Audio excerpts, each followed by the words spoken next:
Headlines आपने जानी, अहम खबर अभी आपको देंगे। परवेज इलाही की जानिब से दायर तौहीन अदालत की दरख्वास्त खारिज कर दी गई है। इस्लामाबाद हाई कोर्ट ने दरख्वास्त नाकाबिल समात करार दे दी है, जबकि परवेज इलाही ने दोबारा गिरफ्तारी पर तौहीन अदालत की दरख्वास्त दायर की थी। जस्टिस तारिक महमूद जहांगीरी ने दरख्वास्त पर समात की है। ये मामला है परवेज इलाही की जानिब से दायर तौहीन अदालत की दरख्वास्त का, जो कि खारिज कर दी। इस्लामाबाद हाई कोर्ट ने दरख्वास्त नाकाबिल समात करार दे दी है। परवेज इलाही ने दोबारा गिरफ्तारी पर तौहीन अदालत की दरख्वास्त दायर की थी और जस्टिस तारिक महमूद जहांगीरी ने इस दरख्वास्त पर समात की है।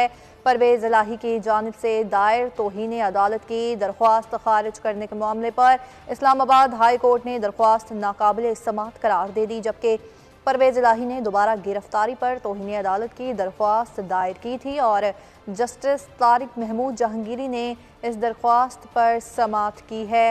आपको अपडेट करें हैं कि परवेज इलाही की जानिब से दायर तौहीन अदालत की दरख्वास्त खारिज कर दी गई है और इस्लामाबाद हाई कोर्ट ने दरख्वास्त नाकाबिल समात करार दे दी है। बुशरा बीबी के खिलाफ तोशाखाना जाली रसीदों का केस है।